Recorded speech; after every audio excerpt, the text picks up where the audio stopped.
there we've done it. We've just covered these 3 examples.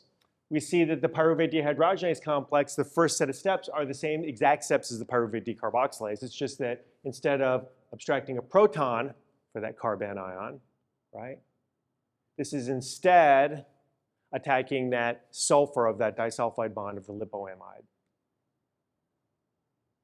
So what about this? Right, so this is not a prosthetic group. This is a lysine side chain. So this is this is an intermediate. And so let's go ahead and focus on transaldolase now. So transaldolase is the other set of mechanisms in the pentose phosphate pathway. And so at a first glance, it's like, I don't know, Dr. Willett, that looks kind of the same to me, right? We're taking this carbon fragment over here and we're adding it to an aldehyde. You bet. Good thinking.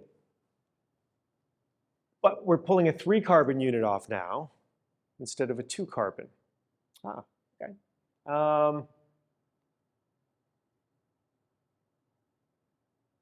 And so when we look at this, let me see where we're going. Yeah. When we look at this, we've got the lysine attacking the carbonyl group, just like the carbon ion would attack the carbonyl group, right? Forming, now, so there's multiple steps here. We're not going to worry about the steps that occur here, but this is the result. So there's more than one step here. We'll just leave it at that. And so what we have here now is an electron sink, right? And remember, what we're talking about is we have the same setup here in terms of the electron density as here. The only thing this doesn't have going for it is a little bit of help from that sulfur, right? But it's still very reactive. So when we look at this, what we have is a base, right, acting to remove that proton.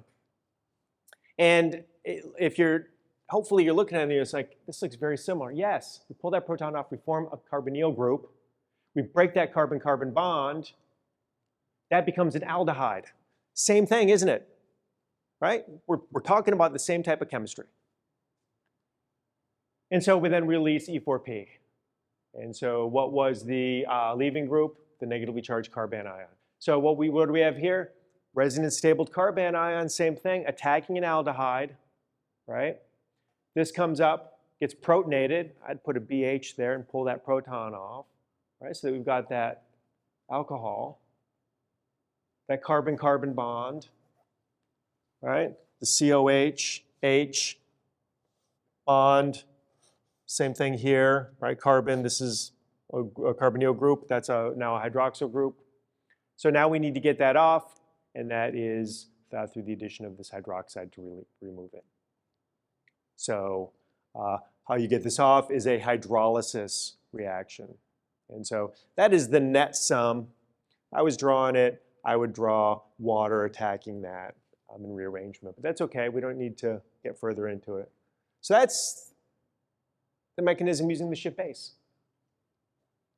So when we look at these comparisons between, for example, the transketolase and the transaldolase, here we have it. Attack of a strong nucleophile to a carbonyl group. Attack of a strong nucleophile to a carbonyl group.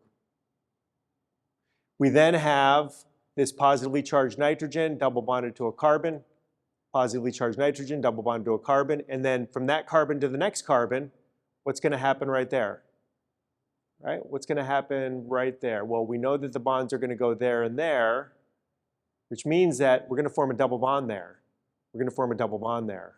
There's our double bond. There's our double bond. It is in resonance with the carbon ion, right? You kick those electrons down, and you get the negative charge. Kick those electrons down, you get that negative charge there. So, and what's the difference right here? Well, this started out, right, pulling off, let's see, what was I going to say? This right here is a 2-carbon, right? If you look at this, what do we have here? This is a 1, 2, 3 carbon, right? Because what did it pull off? It pulled off this carbonyl group. And what bond did it break? It broke not the one adjacent to the carbonyl group, but the bond on the other side of it, right? So that is a big difference, isn't it? Between these two, is that it broke the bond, not the one adjacent to what would be that original carbonyl group.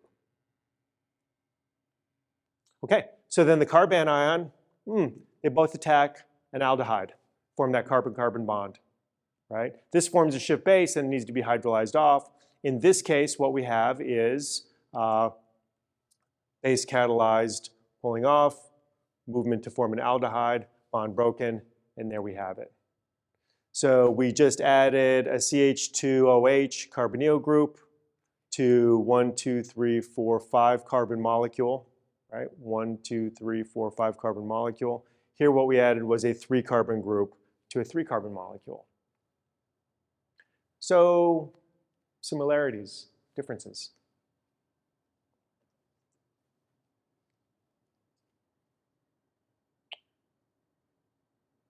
And I just went over that.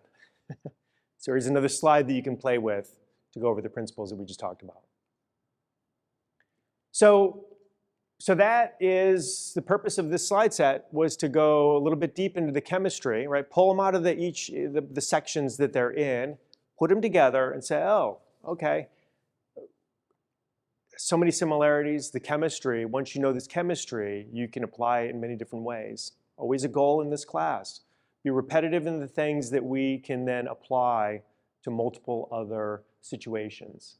And hopefully, by having several of the same steps, and then some that differ by a little bit, that will also help us with our chemical intuition. So that is, when I think about the goals of all of this, why package it this way? This is it. Now, look, there's other enzymes that exist that have this.